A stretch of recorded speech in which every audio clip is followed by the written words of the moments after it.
Hello, everyone, and welcome back to the Malamar Games. This is a tournament where we take on one of your favorite content creators each week in a different zany format each week.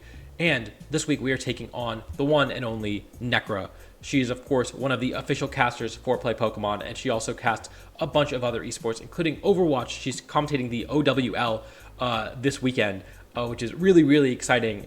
So yeah, really, really big name, really fantastic player and commentator, and she has been recording all of her matches that you can watch. I'll link her channel in the description if you want to go back and watch her past matches, as well as her perspective of the match that we are going to play real soon. So last week we took on Sempra in this challenge where we played monotype teams, and he did beat me. He's of course a really good player, Vancouver regional champion, but also y'all were roasting me in the comments of that video. I played really poorly, and I got an earful from y'all. So I'm definitely going to try to step up my game, especially since it is crunch time. There are only 2 weeks left in the season, and we are just about locked up for playoffs. As you can see here, we are currently 4-2, so currently in 6th place in the league, tied for 6th with Sempra, who we do have a better tiebreaker than, in fact, we have a really fantastic tiebreaker. So it'd be really nice to win a couple games in the last 2 weeks and move up in the standings. That being said, the worst we can do is a 4-4 finish, and the best that all of these players from 11 through 17 on the standings right here, 11 through 16, can do is 4-4. And we do have a tiebreaker where even if we lose our last two, both of our last two sets 2-0, a lot of these players cannot catch up to us. They're not out of playoff contention because they can still catch up to Sempra, and Sempra's in 7th. But it does mean that we are almost locked for playoffs. We would need Sempra to overtake us, and then as well as X-Ray's Ovation, who we played earlier in the season and beat, as well as Beanie to overtake us. We're actually taking on Beanie in the last week of the season. So funnily enough, it actually means that the way the tiebreakers work, if we win even one game against Beanie, he is eliminated and we are locked in for playoffs. But it'd be really nice to lock it in this week with a win against Necra. And also, of course, move up in the standings, because I'd really like to not have to face like Joe UX9, who has not dropped a game in this tournament yet. Or, maybe Pengi or Brady, who we had a really tough set against. Mocha was another one of our losses. So we have a really good incentive to win. And of course, you always why wouldn't I try to win? I mean, I don't have to justify that. So I do have a team ready. I am going to try to win this week as well as I can. And this week's format is a little weird because we are only playing with weakness policies. And so the way it works is all of our mons have weakness policies, and other than that, it is just Series 1 rules. And so I guess I should start with like Series 1, just a couple months ago, but this is going to be very similar to the Series 1 metagame, and there was a lot of different stuff you could be doing. It didn't really fully develop because we only had like 1 month of it, essentially, of official tournaments, but Dondozo was probably the biggest threat in that format, and then the other big threats in that format were Spam was really, really popular, had a pretty good Dondozo matchup. Hard Trick Room was really popular in that format, but there was a lot of stuff you could be doing. Oh, and Rain was the other thing that did exceptionally well, had a ton of top cut slots, either the Pelipper Palafin variant that was popularized by Jody Azzarelli and Gavin Michaels, the Pelipper Dreadnought variant that was popularized by Clippers, or the Pelipper Taurus version that was popularized by myself and Angel. And so there's a bunch of different like variants of Rain that you can be running, as well as a bunch of different teams that probably weren't fully explored. And so that being said, if I were to go back and play Series 1 now, I think that Dondozo would be the #1 threat, and you have to find some really, really, really creative solutions just to have a chance at beating it. Like, we were running Chilling Water Tauros on our team with Scarf Tauros to try to slow down Dondozo teams, and even then it was super hard. I lost to that in Top Cut.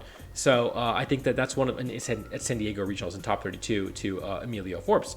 And so, Dondozo, really, really scary. Obviously, a little more linear with weakness policy. It doesn't really get to run like Leftovers, which is probably its best item, or one of the other like fun items that it got to run, like Chasteauberry. But yeah, so weakness policy in every mon means that not only Dondozo is weaker, but also like Indeedee Armorug is probably a little weaker because the Armorug can't run an item, and the Indeedee can't run like a Psychic Seed. Hard Trick Room is weaker because you can't put a Focus Sash on Bonds, and like you can't run a boosting item on your Torkoal and stuff like that. So there's a lot of different things that are going to change because Pokemon don't have items. But the #1 thing that I think is going to change is that Amoonguss is going to be really, really good. It was already, in my opinion, the best Pokemon in Series 1, and might be the best Pokemon in Series 3 right now, or Regulation C. But Amoonguss obviously would like to have an item, but like doesn't really need it. It has Regenerator for healing already. What things really need are safety goggles, because if you don't have the safety goggles, the only switch-ins to Amoonguss are Goldengo, Overcoat Mons, and your grass types, and like Garganacl. And so not a ton of things that can reasonably switch in to Amoonguss, which makes it really, really powerful. And so really started with Amoonguss and Dozo. The other thing about weakness policy is that every Pokemon has the potential to get a +2 boost. Those +2 boosts are going to be really common, and it wouldn't shock me to see Necra go for some sort of strategy that involves a self-proc to try to grab that +2 boost and steamroll my team with a +2 Armarouge, a +2 Spartha, a +2 whatever, Goldengo. Lots of things can get to +2 with a self-proc, and I want to really deny that as like the level 1 strategy of this format, and as a result, I am running Dondozo because it has Unaware, and Unaware is really, really good in this format. We're also running Skeledirge because it has Unaware, and it is really, really good in this format. And so I guess to go over my team, that's about the extent of the metagame analysis I did, which is Series 1, but everything has a weakness policy, so everything can stack boosts. And so just a lot of the principles that we had from Series 1, namely, okay, so first and foremost, weakness policy is on everything, so don't ask why the items are what they are. The Dondozo is Unaware, and it is the Terra Dragon Rest Sleep Talk set. I think that, one, there's a real chance that she comes to the same conclusion that, one, Dondozo was the best team in Series 1, and two, that it has Unaware, so it's going to be really good into this metagame, and she also runs Dondozo, and so the Rest set is the one that does the best in the mirror. It's basically impossible to kill in the mirror if you both are locked into your Dondozos. You are going to win if you have Rest. And so that's why that's there. Also, Dondozo's Skeledirge is really good as locking out opposing Dondozos as well. And I guess the other thing is that I didn't want to run Terra Flying because then you have to run Terra Blast, and that's a little worse when you don't have leftovers, is what Mike D'Angelo, who is one of the Dondozo experts of Series 1, told me. And so he was like, you have to run Terra Dragon or Terra Grass, and he strongly suggested Terra Dragon. That's the best general defensive typing in the format. Of course, Necra is known for loving fairy types, and so she might try to, catch me with like a Sylveon or something. But then again, Dondozo just kind of OHKOs that, so it should be okay. So that's kind of the set. Attack boosting Order Up is really good. Even if they like haze me or clear smog me, I should be able to get some Order Up boosts and kind of power through the team that way. Tatsugiri is max speed because, again, Rain is real. Rain is like really real, and if one of the approaches to Rain is going to be a hard matchup regardless when they have Haze Palafin. But I figured, maybe I get a nasty plot off with my Tatsugiri, and if I outspeed the Palafin, which rarely runs max speed Jolly, then I can just throw a Draco Meteor at it and do a lot of damage to it, and maybe I just win the game that way. And so that's why I'm running Nasty Plot Draco with max speed. I don't think the weakness policy should proc, but that is another option that we have. Obviously, like you can't run Scarf, you can't run Specs. Focus Sash isn't on the table, so a lot of the really solid items for Tatsugiri are no longer there. There was an argument to put Bulk on, so you can maybe use it for a turn, but I think that running max speed, outspeeding Palafin is just going to be more valuable. Then again, Amoonguss, best Pokemon in the format. This is just my Series 1 set from San Diego Regionals, except I put Protect over Leaf Storm because we have enough Dondozo counterplay, in my opinion. I did consider Leaf Storm because it's going to be tough to power through water types with Skeledirge, Amoonguss, Dondozo, and Armarouge, but we do have some counterplay, and also water types are not doing a ton back to us, unless it's Rain. Rain is the one concern. But I did say, okay, I don't need Leaf Storm. Protect is really valuable. There's no Amoonguss counterplay. They're going to have to double up the Amoonguss a lot. Let me just protect it. Then we have Skeledirge, of course, with the weakness policy. Skeledirge, one of my favorite Series 1 mons. Didn't get to use it very much, but it does have the ability to boost up in front of any stat-boosting Pokemon with Torch Song, with Shadow Ball. It has Slack Off to protect itself. Great synergy with Amoonguss as far as the Fire, Water, Grass core. And then it itself can turn into a Grass type if it needs to. Terra Fairy was also popular to deal with Terra Flying Dondozo, but again, Terra Flying Dondozo has to run Terra Blast, it can't run Rest, and then we win the mirror. So it should be okay. And then this is just my set from Series 1 that I was running at the Connecticut Grassroots tournament that I went to. So that is kind of the goal here is just to try to use Skeledirge to beat opposing stat-boosting mons. Anything that's trying to stat boost, I just put Skeledirge Dondozo in front of it. Even if I don't have a boost on Dondozo, Unaware is going to let me beat those mons. And then Armarouge and Goldengo. So Goldengo is one of the few pieces of Amoonguss counterplay in the format, and so I had to run it. And then I'm running Make It Rain, Shadow Ball, Nasty Plot, Thunderbolt, because I think Protect is really good, but less good if you don't have Fake Out on the team. And I really wanted Thunderbolt so I could KO the Pelipper and have a little bit more range counterplay, because I am really worried about Rain. It was maybe the second best team in Series 1, and I don't have a ton of counterplay to it. So this gives me another cheesy best of one type of response to it, especially since it is closed team sheet. And so she is not going to know that I have Thunderbolt on the set. So I can KO like a Pelipper, for example, which will then protect my Amoonguss. And notably, the speed stat is 1 point faster than max speed Timid Pelipper. And then we're just running bulky. Weakness Policy could reasonably proc on this dude, so it's kind of nice to have. Finally, we have the Armorug slot, which is maybe like the catch-all. This is something that Aaron Traylor did way back in Series 1, maybe Series 0, with his first Indozo team that really popularized the archetype, where he was using Terra Dark Armorug as a sort of catch-all Psy Spam counter. Psy Spam with Indeedee Arma is going to have a really tough time powering through this. The other Pokemon that I am really worried about on this team is Meowscarada. I feel like that's a mon that can, other than pollen puffing it with Amoonguss, is going to have a really easy time powering through my team. And so Terra Dark Armorug is another response to that. And like the thing about pollen puffing it with Amoonguss is that if they're weakness policy and they Terra, or they are Protean and they live the hit and they tank they get the weakness policy, then all of a sudden this mon becomes really scary. So having Armorug as another response to it is really nice, as well as weakness policy Dondozo, Terra Dragon Dondozo is also going to be really good, or weakness policy potentially. Maybe I take a Flower Trick and go to +4. I don't know. So those are the ideas here. The Dondozo is also meant to outspeed Pelipper at +2, and then the Armorug, I don't know what to do with it. I maybe could have run an Energy Ball or something. You know, that's not even a bad idea. Maybe I should be running Energy Ball in this guy. I don't really need Trick Room, do I? Yeah, okay. Actually, screw that. I'm gonna change it to Energy Ball Armorug. No, actually, I'm not gonna do that, because I'm never going to bring this into Rain anyways. I have bringing Amoonguss, Dozo, Goldengo, Tats into Rain. And that should be fine, in some order. That should be fine. So I don't need Armor to have Energy Ball. I should be okay.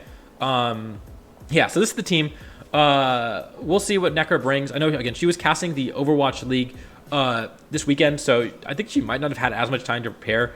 And maybe she doesn't, realize how broken Dondozo is or how broken Amoonguss is, and I get to, use these, what I think are the two best Pokemon in Series 1 and kind of overpower her that way. If she does, then I have stuff like Skeledirge and an Armorug to potentially work as level 1 reads. And if she fully goes 2 levels above me and has put a ton of time into this week, then I might get screwed over, because for example, I don't have great responses to opposing Skeledirge.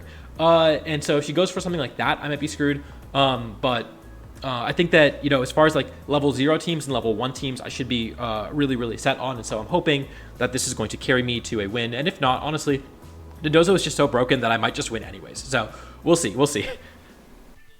All right. We're here. We're locked in. We're playing Necra, and she has a team, all right. Oh my goodness, she has a team. Okay, so we're looking at, well, I'm going to let her pick it, but we're looking at Ground Clodsire, Grass Cryogonal, Dragon Dondozo, Ghost Talonflame, Steel Bronzong, and Grass Meowscarada. So this is maybe something out of my nightmares, because she not only has the 2 unaware mons in Clodsire and Dondozo, but she also has a Meowscarada that's going to force my hand a little bit. Now, notably, I do think that Skeledirge is pretty good into this stuff, and she doesn't have a ton of Amoonguss counterplay. It's mostly Talonflame, and I think that I can beat the Talonflame. And so, yeah, I think, she did kind of get the correct read in that she is hard at targeting down Dozo. Cryogonal is also another Pokemon that can do reasonably well into Dozo. So I do need to be a little careful about that. Now, I want Arma, I want Skell, I want Amoonguss, and then I think I probably get to gun Goldie. Goldie is pretty good into. I don't really want to be susceptible to dark type moves. I realize I don't have a dark resist now. I needed a fairy type on this team. Let's go ahead and lead Amoonguss because it's scary. Let's go ahead and lead Skeledirge because it's good.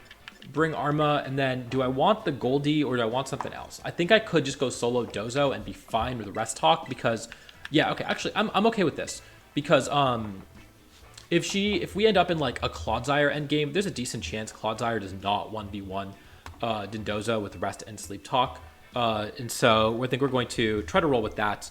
and see how it goes. But this is going to be a weird battle, potentially a very long battle. So I mean, you can see the length of the video potentially, but yeah, strap in for a wild one. Okay, yeah, I do think that Talonflame Meowscarada. So this is like maybe one of the scarier combinations right now. Now, thankfully, I do have Protect on this guy, so I'm going to be able to Protect here, and then because it is, we don't know if it's Protean or not, but it's not a, well, I don't really have a great switch in here either. Let's see. I wonder how much my Skeledirge takes from a Meowscarada, knockoff. It's taken about 80, so it can tank it pretty effectively, and then I get a weakness policy, right? And that's not even that bad. So let's go ahead and Torch Song this Meowscarada, and I might just lose my Skeledirge, but I also could just get a +2 Skeledirge that kind of just wins the game. So I just think the Meowscarada is the biggest threat, and maybe I should have Terra'd, but then I don't even know if I actually kill. And yeah, there's the Brave Bird into the Amoonguss. Like I said, Amoonguss is going to get doubled up so often because there's just so little counterplay to it. And then knockoff into the Amoonguss as well. No, into the Skeledirge. So I'm going to get my policy at the very least. And I feel like the +2 attack is going to take it out, but I can't say that for certain.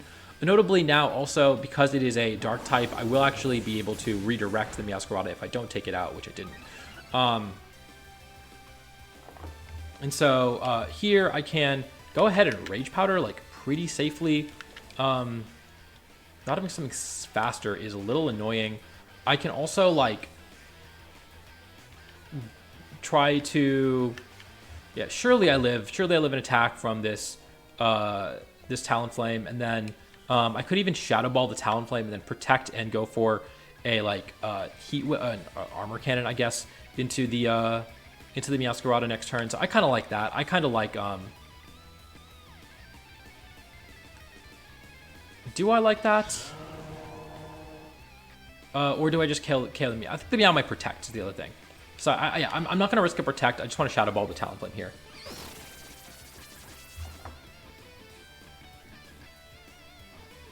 I'm going to take my KO. I should live a Brave Bird. Because again, it is everything is weakness policy, right? So there's the Amoonguss's weakness policy. Getting all my weakness policies proc this game. And the other idea is that my Armorurg is supposed to be a Meowscarada counter with Terra Dark, and so I should be okay here. And actually, that's pretty funny because now it didn't do any damage, right? Because I lost my item. So I forgot that's how that interaction works. I couldn't have Pollen Puff because I really needed to live the attack. But now it's getting a little awkward because I actually want to... okay, never mind. I take it back. That's not awkward at all. I want to... Forgot that I have way more time in this game. It's kind of funny. I have more time to think. I'm not used to this pacing. I could, like... I think I need to KO them. The Meow's Sash is not actually doing that much. In fact, I don't even know if it KOs the Amoonguss here. And if I Terra Grass the Skeledirge, I actually live that attack too. So, I think that's what I'm going to do.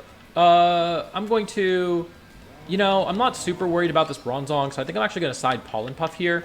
And then I'm going to Terra Grass to live the attack and go ahead and go for a Torch Song into the Meowscarada. And I think if I get this Pollen Puff off, I am in just such a good spot here.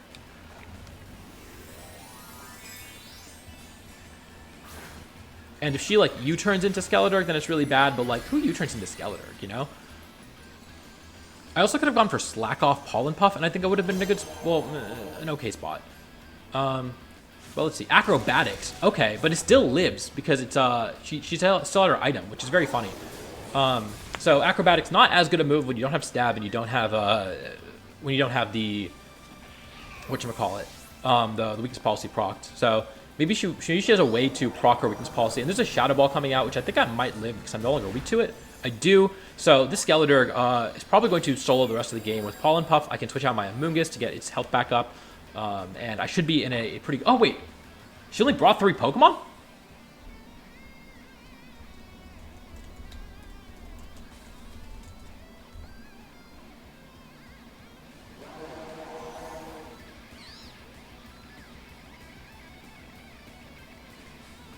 I'm just messaging her about this, but I don't really know what just happened. Like, why does she only have 3 mods? Okay, she says, yeah, lol, don't worry about it. So, I mean, I guess. I'm gonna go ahead, switch. I don't even need to reveal the last mod, right? Like, I can actually just pretty safely protect. Go ahead. I don't want to proc the policy, funnily enough, but I think we're gonna go ahead and just click towards song and okay, she forfeited. So,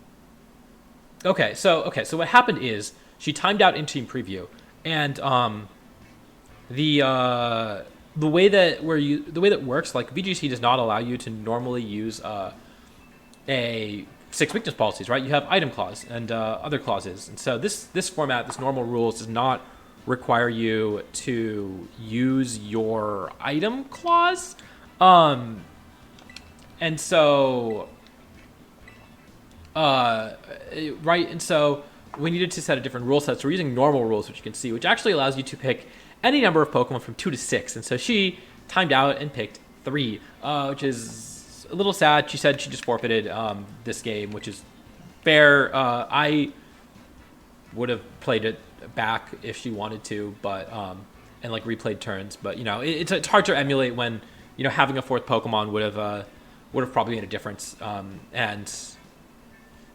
and also, like, I was in, I think having a 4th Pokemon would have made a difference, right? Because then you don't have to bring in Bronzong. You can bring in something like a Cryogonal and probably take advantage from there. So,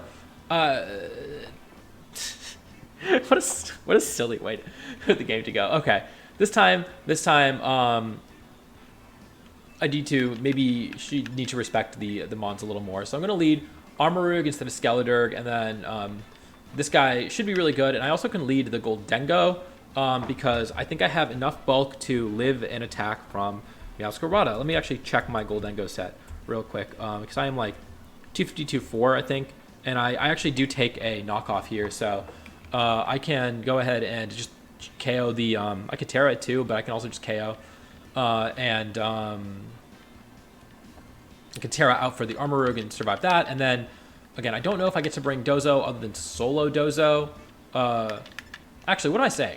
I'm just gonna lead Dozo. I'm gonna wave crash this guy.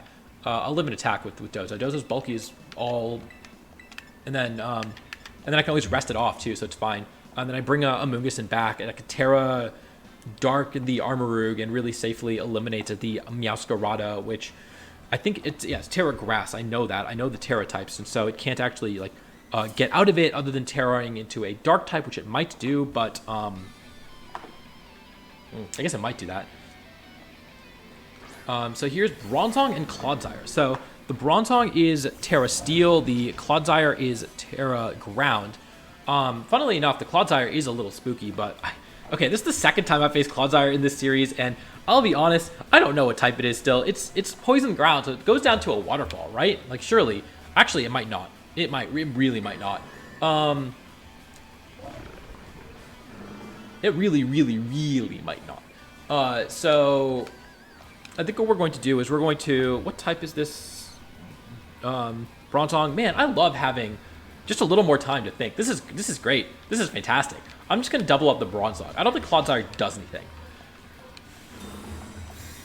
Yeah, okay. This is how you deal with Pokemon like Clodsire, is you just say that, hey, do something about it.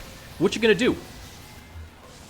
Just double the teammates. In this case, I just KO the Bronzong anyways. The Bronzong is Terra Steel, so it doesn't actually have a switch, like the ability to tear out of it. It could have been heat proof, in theory, right? But who you know.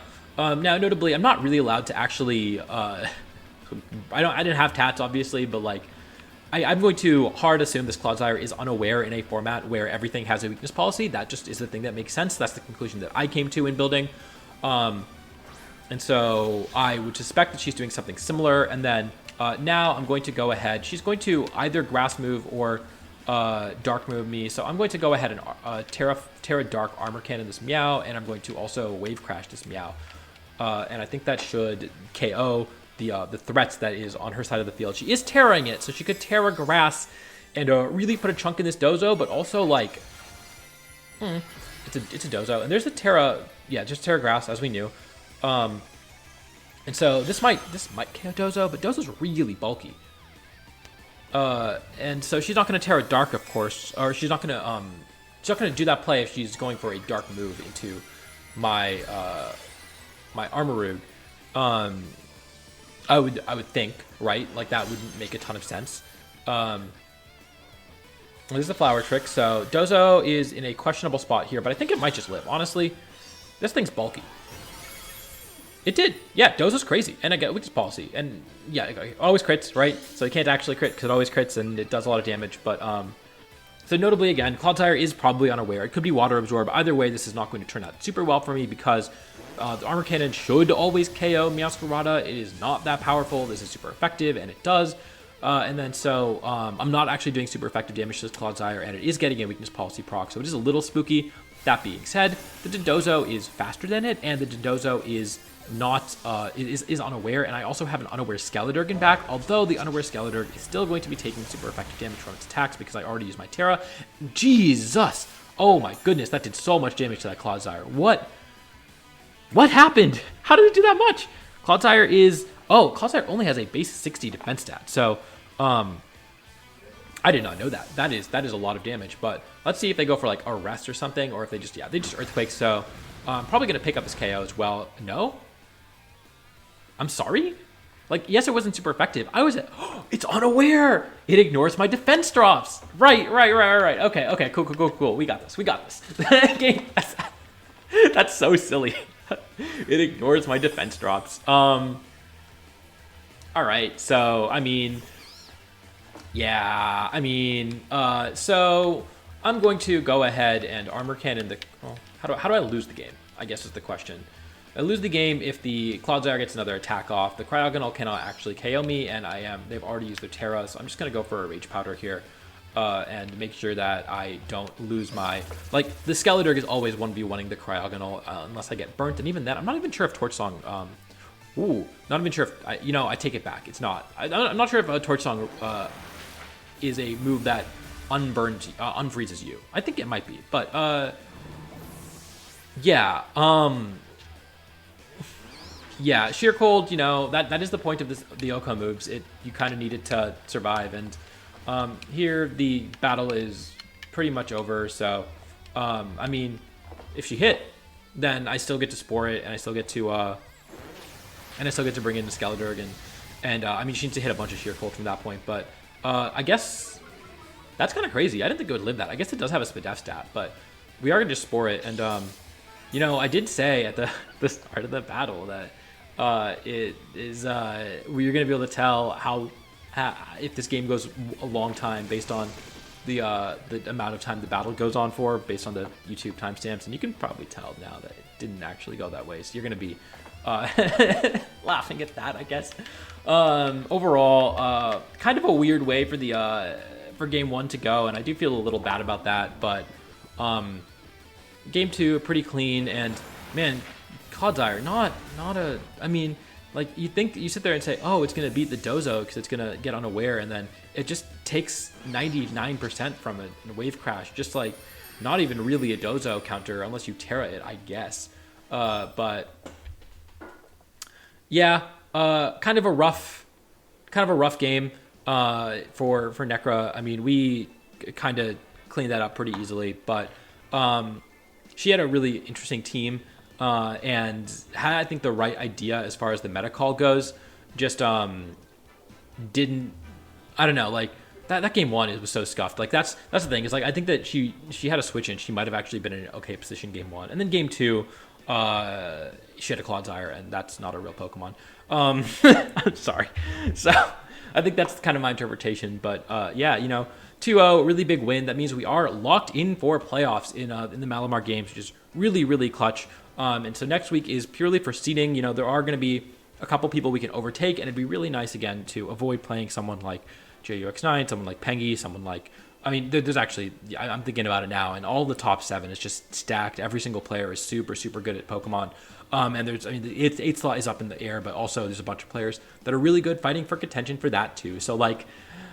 it's going to be interesting. It's going to be really interesting to see how the regular season shakes out in terms of seeding and in terms of the last slot. But I'm going to be trying to win. I'm playing Beanie next week, which will be a fun match. And then playoffs are just going to be really high stakes because there is a decent amount of money on the line in this league as well. So with all that being said, go check out Nekra's side of the battle on her channel, which will be linked in the description down below. And make sure to leave a like, subscribe, and until next time, I will see you all later.